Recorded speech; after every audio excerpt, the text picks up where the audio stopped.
충격적인 이야기를 시작하겠습니다. 여러분, 믿기 어려우시겠지만 올여름 7월, 일본의 진짜 대재앙이 닥칠지도 모른다는 소문이 홍콩에서 순식간에 퍼지고 있습니다. 이 소문 하나로 수많은 여행객이 항공권을 취소했고 항공사들은 일본행 스케줄을 줄이기에 이르렀는데요. 어떻게 단 한 편의 만화가 이런 공포를 불러일으킨 걸까요? 사건의 시발점은 1999년 출간된 일본 만화 내가 본 미래 완전판이에요. 작가 타츠키 료시가 꿈에서 목격한 예지몽을 작품 속에 담았는데 마치 2011년 동일본 대지진을 미리 꿰뚫어 본 듯 정확히 맞춰 세간의 이목을 집중시켰죠. 그런데 올해 새로 나온 완전판에는 더 소름 돋는 경고가 실렸습니다. 2025년 7월, 진짜 대재앙이 닥친다는 메시지와 함께 올해 7월에도 반복해서 재난성 꿈을 꿨다는 작가의 고백이 담겨 있었던 거예요. SNS를 타고 퍼지자마자 홍콩 사람들의 불안은 마치 걷잡을 수 없는 파도처럼 일렁였죠. 7월에 진짜 지진과 쓰나미가 올 거라는 소문이 번지자 관광객들은 하나둘씩 비행기 티켓을 던져버리기 시작했죠. 공항 매표소 앞에는 환불을 받으려는 사람들이 북새통을 이루고 거리 곳곳에서는 충격에 얼어붙은 표정들로 정말 이럴 수가 중얼거림이 흘러나왔죠. 가게 주인들은 손님이 뚝 끊기자 어쩔 줄 몰라 했고 여행사 직원들은 한껏 부풀었던 기대감이 순식간에 걱정으로 바뀌는 광경을 목격했죠. 어딜 가도 사람들의 입에 오르내리는 말은 단 하나, 7월 대재앙이었습니다. 이렇게 홍콩 전체가 예고 없는 공포에 사로잡혀 이야기는 또 다른 전환점을 맞이해요. 결국 홍콩의 대표 항공사 그레이터베이 항공은 운항 횟수를 대폭 줄였습니다. 원래 주 6회 운행하던 센다이 노선은 주 3회, 도쿠시마 노선은 주 2회로 축소되었고요. 항공사 측은 3월 말에서 4월까지 80%를 예상했지만 실제 탑승률은 40%에 불과했다며 풍수와 예언을 믿는 고객들의 공포감이 큰 영향을 미쳤다고 설명했습니다. 하지만 과학적으로 입증된 정보는 아직 없습니다. 전문가들은 확인되지 않은 예언에 휘둘리지 말고 평소처럼 재난 대비 생활을 이어가는 것이 중요하다고 조언합니다. 이제 여러분께 묻겠습니다. 만화 속 경고를 어떻게 받아들여야 할까요? 실제로 우리가 준비해야 할 것은 무엇일까요? 이 영상에서 우리는 7월 대재앙설의 시작과 확산 경로, 항공사들의 긴급 대응 실태, 전문가들의 과학적 분석, 여러분이 실천할 수 있는 대비책까지 차근히 살펴보겠습니다. 끝까지 보시면 불필요한 불안에서 벗어나 진짜 대비와 마음의 안정을 찾을 수 있습니다. 자, 그럼 지금부터 충격과 경악을 넘어 진실을 파헤쳐 보겠습니다. 안녕하세요. 제 이름은 아야카이고요. 도쿄에서 27세 직장인으로 일하고 있어요. 매일 같은 전철을 타고 붐비는 승강장을 지나 달콤한 라떼를 마시며 책상에 앉곤 했죠. 안전하고 예측 가능한 삶이었는데 이상한 만화 예언 소식을 듣고 모든 게 달라졌습니다. 충격적이게도 만화책이 제 심장을 이렇게 뛰게 할 줄은 몰랐어요. 화요일이었어요. 역에서 사무실까지 10분쯤 걸으며 핸드폰을 스크롤했죠. 가게 네온 사인이 반짝이고 엄마가 어린 딸 손을 잡고 걷는 모습이 보였어요. 도시가 평온해 보였는데 제 뉴스 앱에 뜬 제목이 소름 끼쳤습니다. 만화책이 2025년 7월 일본 대재앙 예언. 손끝이 싸해지더라고요. 바로 링크를 눌렀습니다. 화면에는 내가 본 미래 완전판 표지가 떴어요. 먹구름 아래 쓰나미가 몰려오고 지진에 무너지는 건물, 물바다가 된 거리 위 사람들. 2025년 7월 초대형 지진과 쓰나미가 일본을 덮친다는 굵은 글씨가 눈에 박혔죠. 찬란한 만화 그림 같지만 글귀는 무거운 경고 같았답니다. 만화 예언이라고? 설마. 스스로 되뇌었지만 날짜가 7월이었어요. 몇 달도 남지 않은 시한이었죠. 머릿속이 온통 의문으로 가득 찼습니다. 어쩌면 그 안에 진짜 의미가 있을지도 모른다고요. 서랍 깊이 핸드폰을 밀어넣고 업무에 집중하려 애썼지만 손가락이 떨리더군요. 시계를 자꾸만 들여다보게 됐어요. 점심 무렵 사무실에선 만화 예언 얘기가 수군거림처럼 퍼졌습니다. 동료들이 홍콩에서 벌어지는 공황 영상과 SNS 게시물을 돌려보며 히스테리케했죠. 한 항공사는 도쿄행 주간 운항 편수를 6편에서 2편으로 줄였대요. 예언 때문에 고객들이 불안해한다는 설명이었죠. 운항 스케줄까지 바뀌다니 얼마나 무서웠는지 상상이 가시나요?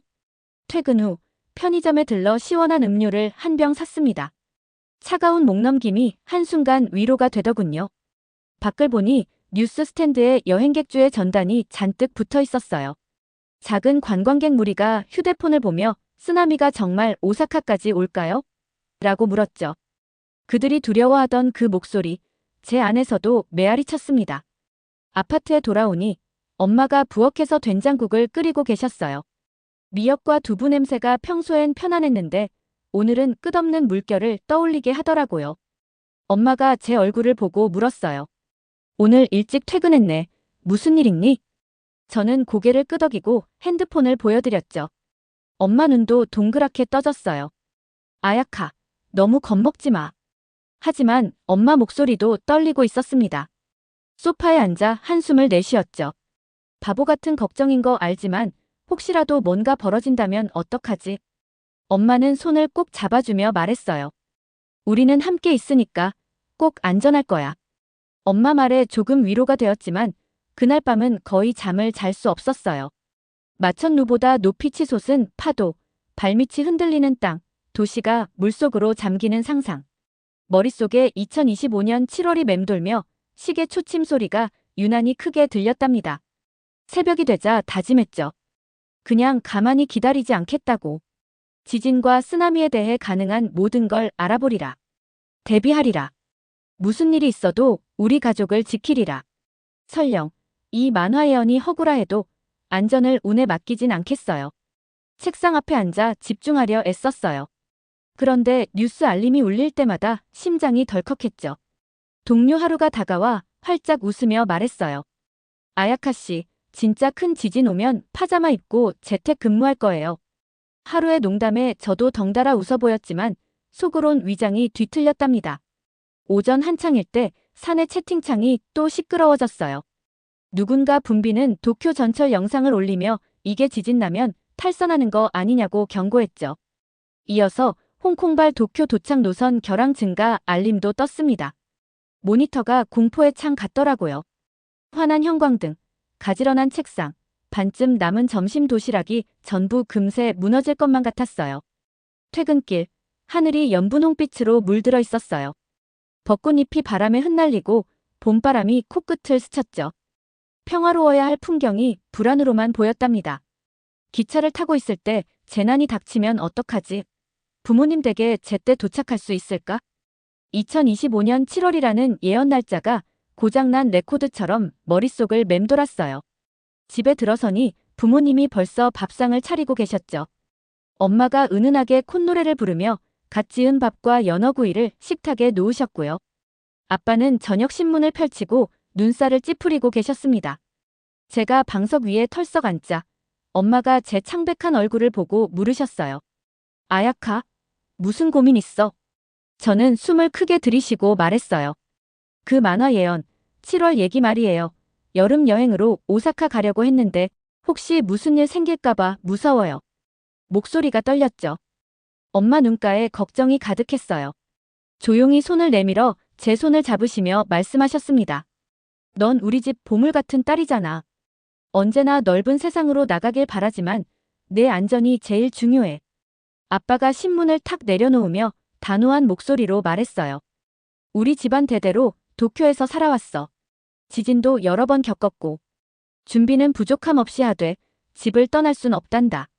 그 말은 제 두려움과 아빠의 굳은 의지 사이에 튼튼한 벽을 세우는 것 같았어요. 자존심 높은 집을 떠날 수는 없다는 아빠 말씀이 이해되면서도 제 마음속 불안은 쉽게 가시지 않았죠. 식사 후 제 방에서 따뜻한 차를 머그잔에 부었어요. 노트북을 열고 검색했습니다. 지진 대비 방법, 도쿄 쓰나미 대피로 응급키트 체크리스트. 읽으면 읽을수록 마음의 평온이 퍼지더군요. 튼튼한 탁자 및 물과 통조림 보관, 대피 훈련 연습까지 익혔어요. 손이 바쁘게 움직여 메모지를 채우고 지도에 형광펜으로 표시했답니다. 준비가 끝나자 무력감 대신 자신감이 생겼어요. 예언이 틀려도 제 힘으로 가족과 저를 지킬 수 있다는 믿음이요. 랜턴, 여분 배터리, 생수, 비상식량을 튼튼한 배낭에 싹 챙겼습니다. 실시간 지진 알림 사이트도 즐겨찾기에 추가했어요. 잠들 무렵엔 가슴이 조금은 가벼워졌습니다. 꿈속에서 저는 언덕 위에 서 있었어요. 부모님 손을 꼭 잡고 아래 반짝이는 도심 불빛을 바라봤죠. 무슨 일이 와도 함께라면 괜찮다고 말했답니다. 그제야 예언 뒤 불안 속에서도 작은 희망이 피어나는 걸 느꼈어요. 한국에 대해 친구들이 얘기할 때면 저는 별로 신경 쓰지 않았는데요. 이유는 그냥 먼 나라 이야기 같았기 때문이에요. 언어도 모르고 문화도 전혀 몰랐습니다. 어느 날 저녁 퇴근하고 소파에 털썩 앉아 리모컨으로 TV 채널을 이리저리 돌렸죠. 왜 보나 싶다라고 혼잣말했어요. 다 외국 뉴스일 뿐인데. 그런데 여행 프로그램이 한국 서울 거리를 보여주더군요. 번쩍번쩍 반짝이는 대로가 눈에 쏙 들어왔어요. 키 큰 나무가 늘어서 있고 길바닥엔 쓰레기 하나 없었습니다. 사람들은 자전거를 타거나 걷고 있었죠. 화면 속 해설자가 말했습니다. 서울의 공공공간은 안전과 편의를 위해 설계되었다고요. 순간 저도 모르게 눈이 커졌어요. 우리 동네보다 훨씬 깔끔하다고 속으로 생각했습니다. 다음 장면은 출입국 관리 사무실이었어요. 포근한 조명 아래 깔끔한 책상이 줄지어 있었고 직원들이 새로 온 사람들에게 친절히 서류 작성 방법을 설명했죠. 해설자는 덧붙였습니다. 한국에서는 관공서 직원이 한 걸음씩 안내해드립니다. 도움받는 모습이 참 따뜻하게 느껴졌답니다. 이어서 서울의 야경이 펼쳐졌어요. 고층 빌딩 불빛이 별처럼 반짝이고 버스는 정시에 도착하더군요.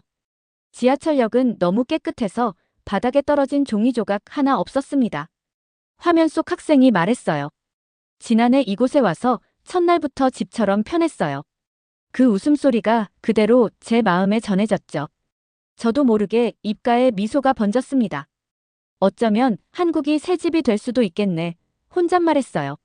점점 마음이 가벼워졌죠. 프로그램이 계속되면서 공원에서 태권도를 연습하는 사람들, 한강변을 손잡고 산책하는 노부부, 자원봉사자 장면이 나왔습니다. 모두 친절하고 질서정연했어요. 예언에 대한 불안으로 마음이 흔들리던 저에게 꼭 필요한 모습이었죠. 프로그램이 끝나자 저는 핸드폰을 꺼내 한국 외국인 생활을 검색했습니다. 맛집 정보, 일자리, 국제학교 이야기가 쏟아지더군요. 한 블로그 글에는 안전하고 따뜻한 커뮤니티가 형성돼 있다고 적혀 있었습니다. 은행 계좌 개설이 쉽고 병원에는 영어 가능한 직원이 있고 공원은 밤에도 열려 있다는 글을 읽으며 호기심이 점점 커졌어요. 오사카에 사는 남동생 겐지에게도 메시지를 보냈습니다. 나 한국 프로그램 봤는데 이민센터가 정말 친절하대. 잠시 후 답장이 왔죠. 너 달라졌다. 예전에는 한국 관심 없어 그랬잖아. 저도 크게 웃었어요. 이제 관심 있어. 안전한 곳 찾고 싶어졌거든. 곧이어 겐지가 말했습니다. 진지하게 고민한다면 함께 하겠다고 했어요. 그 말에 심장이 두근거렸어요. 도쿄를 떠나 이웃나라로 가는 생각이 두렵기도 했지만 설레기도 했답니다. 그날 밤 침대에 누워 서울의 깨끗한 거리를 걷는 제 모습을 떠올렸습니다. 봄바람이 머리카락을 스치는 기분, 친절한 안내 직원들, 꽃잎이 흩날리는 공원. 의심은 사라지고 신기한 호기심과 기대감만 남았죠. 잠이 들 때쯤 깨달았어요. 무심했던 태도가 호기심으로 그리고 결심으로 변하고 있다는 걸. 한동안 머릿속을 지배하던 불안 대신 새로운 시작에 대한 설렘이 가득 찼습니다. 한국이 더 이상 먼 곳이 아니었어요. 문이 살짝 열려 제가 걸어 나가길 기다리는 공간이 되었습니다. 다음 날 아침 저는 마음을 다잡았어요. 한국으로 이사 가기로 결심했습니다. 심장이 두근두근했죠. 노트북을 켜고 검색창에 한국 이민 방법을 입력했습니다. 순식간에 비자, 주거, 취업 정보가 가득한 사이트들이 쏟아졌죠. 그중 일본인을 위한 한국 이민 단계별 가이드를 클릭했습니다. 하나하나 꼼꼼히 읽고 페이지마다 북마크를 눌렀습니다. 매일 그 검색을 반복했어요. 그 다음엔 한국어 초보자 회화를 찾아서 온라인 수업을 등록했습니다. 4주 만에 기본 생존 회화를 가르친다는 강의였죠. 아침마다 로그인해서 안녕하세요를 외치며 웹캠 앞에서 고개를 숙였습니다. 지은 선생님이 미소 지으며 발음을 다정하게 교정해 주셨어요. 입모양을 둥글게 해보세요. 제가 다시 말했습니다. 안녕하세요. 선생님이 칭찬해 주셨을 때 정말 뿌듯했답니다. 생활비가 빠듯해서 식단도 단순해졌습니다. 달걀 하나 올린 밥, 된장국, 상추 몇 장으로 끼니를 때웠죠. 카페라떼 대신 집에서 인스턴트 커피를 내려 마시고 도시락도 직접 싸갔습니다. 지출을 최소화했습니다. 쇼핑에 말림이 뜨면 다짐하듯 꺼버렸어요. 한 애니라도 절약할 때마다 새로운 삶에 가까워진 기분이었습니다. 작은 원룸은 어느새 언어 실습실이 되었습니다. 밝은 포스트잇에 한국이라고 적어 냉장고, 거울, 스탠드갓에 붙였죠. 컴퓨터 화면 위에도 하나 붙였습니다. 그 단어를 볼 때마다 속삭였어요. 저는 한국어를 배울 거예요. 한국 문화 영상을 보며 상상했습니다. 떡볶이 포장마차에서 매콤한 떡을 맛보고 벚꽃 아래서 피크닉을 즐기고 이웃과 웃으며 장을 보는 모습을요. 물론 부모님은 걱정이 많으셨습니다. 어느 날 저녁 아빠가 젓가락을 탁 내려놓으며 말씀하셨죠. 아야카, 우리는 일본 사람이야. 여기가 우리 집이란다. 엄마는 눈가가 촉촉해지셨어요. 외국에서 과연 잘 살 수 있을까? 라고 조심스레 물으셨죠. 저는 숨을 크게 들이쉬고 테이블 건너편으로 손을 뻗었습니다. 안전을 위한 거예요. 목소리에 진심을 담아 반복했습니다. 늦은 밤까지 대화를 이어갔습니다. 아빠는 거실을 오가며 과거 지진을 떠올리셨고 엄마는 걱정스러운 표정이셨어요. 저는 온라인 비자 요건, 임대 매물, 성공적 이민 일본 가족들의 블로그를 보여드렸습니다. 언어를 배우고 일자리를 구하고 가족이 함께 지낼 것을 약속했어요. 차츰 부모님 표정이 부드러워졌습니다. 수많은 대화 끝에 부모님은 동의해 주셨죠. 엄마는 저를 꼭 안으며 말했어요. 아야카, 내 결정을 믿기로 했어. 아빠도 작게 고개를 끄덕이며 미소 지으셨죠. 내가 더 안전하다고 느낀다면 우리가 지지해주마. 그 말에 마음이 따뜻하게 풀렸습니다. 그날 밤 침대 머리맡 램프 불빛 아래 포스트잇이 희미하게 빛났어요. 한국. 몇 주 만에 가장 가벼운 가슴이었습니다. 앞으로 문서, 언어, 새삼까지 도전이 많겠지만 저는 준비가 되었다고 느꼈습니다. 두려움 대신 설렘을 안고 새로운 삶을 향해 한 걸음 떼기로 했습니다. 출발일이 드디어 다가왔어요. 새벽에 눈을 뜨자 가슴이 두근거렸습니다. 설레면서도 긴장이 됐죠. 마지막으로 짐을 챙겼습니다. 새로 산 한국어 회화책, 목베개, 그리고 가족 사진 한 장을 캐리어 뚜껑 안쪽에 붙였습니다. 텅 빈 방을 둘러보니 한국이라고 적힌 포스트잇이 여전히 벽에 붙어 있었답니다. 부모님과 동생은 이미 현관 앞에서 기다리고 계셨습니다. 깊게 숨을 들이쉬고 셔츠 단추를 매만졌어요. 잘할 수 있을까 하며 스스로 다짐했습니다. 하네다 공항에 도착하자 커다란 출발 안내판이 반짝였어요. 커피향과 청소약품 냄새가 섞여 있었습니다. 저는 가족 손을 꼭 잡았죠. 엄마가 제 손을 살짝 움켜쥐며 말했습니다. 괜찮을 거야. 아빠는 고개를 끄덕이며 자랑스러운 미소를 지으셨어요. 겐지는 배낭끈을 만지작거리며 계속 말했죠. 한국으로 가는 거야. 그 말이 제 가슴에도 울려 퍼졌습니다. 보안 검색대를 지날 때는 스캐너와 스카프가 촘촘히 늘어선 터널을 통과하는 기분이었죠. 다른 가족들이 포옹하고 여행객들은 분주히 뛰어다녔습니다. 승무원들은 고개를 숙이며 승객을 반겨주었죠. 게이트 32에 도착하자 의자에 앉아 주변을 살폈습니다. 책을 읽는 사람, 물을 홀짝이는 사람, 창밖을 응시하는 사람들. 제 차례가 되고 캐리어를 컨베이어 벨트 위에 올렸습니다. 승무원이 미소 지으며 인사했어요. 안녕하세요. 저도 조심스레 대답했습니다. 안녕하세요. 첫 수업 때 배운 인사를 실제로 사용하자 마음이 벅찼습니다. 비행기에 탄 뒤 창가 자리에 앉았습니다. 안전벨트를 매고 눈을 감고 심호흡했죠. 밖을 보니 활주로 불빛이 별처럼 반짝였습니다. 비행기가 속도를 올리자 가슴이 뛰는 듯 했습니다. 드디어 한국으로 가게 되네요. 부모님과 겐지도 같은 말을 되뇌었습니다. 구름 위를 날며 저는 창문에 손을 대고 아래를 바라봤습니다. 도시 불빛이 작아져서 반짝이는 모자이크 같았어요. 머릿속으로 한국어 문장을 연습했습니다. 감사합니다. 이건 뭐예요? 화장실이 어디에 있나요? 분주한 서울거리에서 쓰게 될 날을 상상했죠. 약 2시간 후 기장님이 인천공항 도착을 안내했습니다. 눈을 뜨니 한국 해안선이 보였습니다. 초록빛 들판이 파란 바다와 만나는 풍경이었어요. 비행기는 부드럽게 착륙했습니다. 가슴속에서 환호가 터져 나왔습니다. 짐을 챙겨 입국 심사대로 갔습니다. 친절한 직원이 웃으며 일본어로 말했어요. 한국에 오신 걸 환영합니다. 이쪽으로 따라오세요. 안도의 한숨이 나왔습니다.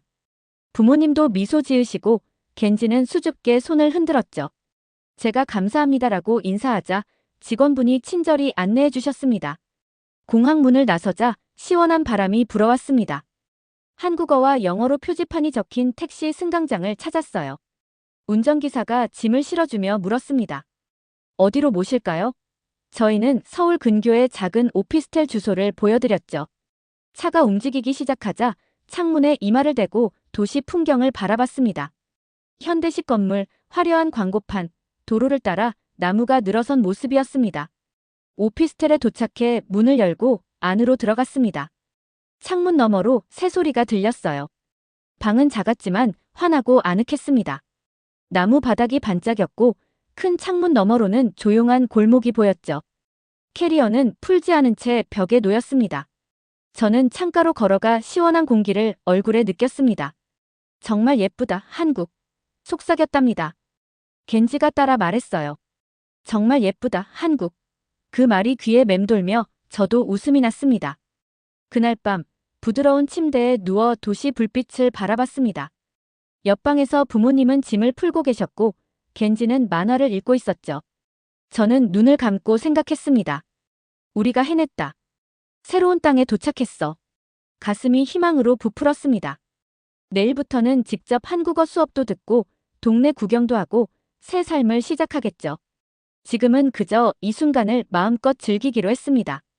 함께라서, 안전해서, 한국에서. 이렇게 편안함을 느낄 줄은 몰랐어요. 도착 후 몇 주 동안 우리 가족은 한국에서 따뜻함을 느낄 새 일상을 만들어 나갔습니다. 아침마다 저는 오피스텔에서 한국 IT 회사로 향했어요. 유리벽이 반짝이는 높고 멋진 빌딩 앞에 서면 심장이 뛰더군요. 일본어를 조금 할 줄 아는 민지가 환하게 맞아주었습니다. 제 책상을 보여주며 회사 메신저 앱 로그인 방법을 알려주셨죠. 안녕하세요. 밝게 인사하자 안녕하세요, 아야카님. 하고 대답했는데 가슴이 벅찼죠. 매일 안녕하세요와 감사합니다를 연습했어요. 곧 저는 아야카입니다라고 주저없이 말할 수 있게 되었죠. 점심시간이면 민지와 친구들이 식당으로 저를 불러주셨어요. 떡볶이와 김밥을 주문했죠. 처음엔 매운 떡볶이가 좀 두려웠습니다. 그런데 한 입 먹어보니 매콤함이 오히려 신났답니다. 동료들이 양념 섞는 법을 알려주어 한번 배워보니 자연스럽네요. 라며 웃었죠. 부모님도 저마다 새로운 도전을 시작하셨습니다. 엄마는 근처 어학원에 등록하셨어요. 뭐해요? 만나서 반가워요. 와 같은 문장들을 연습하셨죠. 새로운 문장을 성공할 때마다 눈이 반짝였습니다. 아빠는 처음엔 조용하셨지만 이젠 복도에서 이웃에게 손을 흔들며 만나 뵙게 되어 반갑습니다 라는 말도 벌써 할 수 있게 되셨죠. 누군가 미소 지으면 집에 와서 해맑게 이야기하셨죠. 저녁이면 작은 상 위에 둘러앉아 그날의 소소한 성취를 나눴습니다. 오늘 계약을 한국어로 마무리했어요. 제가 수저를 탁탁 올리며 자랑했죠. 전 오늘 한국어로 길을 물어봤습니다. 엄마가 뿌듯해하셨습니다. 아빠는 신문 스크랩을 건네며 이 기사는 한국어로 읽었더니 새로웠다고 말씀하셨어요. 벽에는 포스트잇으로 안전한 가정, 가족이라는 문구를 붙여두었습니다. 불안할 때마다 저 단어들을 보며 왜 여기 왔는지 스스로 다잡았답니다. 주말마다 함께 동네를 탐험했습니다. 신선한 생선과 매콤한 김치 냄새가 가득한 시장을 걸었죠. 호떡을 맛보고 기념품 흥정하는 법도 배웠습니다. 가까운 공원에선 아이들이 연을 날리고 벚꽃 아래에서 산책하는 사람들이 보였어요. 저희도 안전훈련에 참여했어요. 튼튼한 벤치 아래로 줄지어 피신하고 비상구 위치를 익혔습니다. 부모님 손을 꼭 잡고 정말 안전해요 속삭였죠. 어느 저녁 한강 너머로 지는 노을을 바라보며 지난 날을 떠올렸습니다. 만화 예언이 우리를 떨게 했지만 두려움에 맞서 준비한 덕분에 희망을 찾았더군요. 용기를 내고 계획을 세우니 새로운 삶이 빛나기 시작했습니다. 이제 한국은 단순한 먼 나라가 아니었습니다. 배우고 성장하고 함께 웃을 수 있는 집이 되었죠. 안녕하세요와 감사합니다를 하나씩 입에 올릴 때마다 저희 일본 가족은 한국의 따뜻한 삶 속으로 단단히 뿌리를 내렸습니다. 안전과 친절, 그리고 새로운 우정 위에 쌓은 행복한 생활을 만끽하며 앞으로 다가올 날들을 기대하고 있습니다. 오늘의 영상은 여기까지입니다. 오늘의 사연 재밌게 보셨다면 좋아요와 구독 부탁드립니다.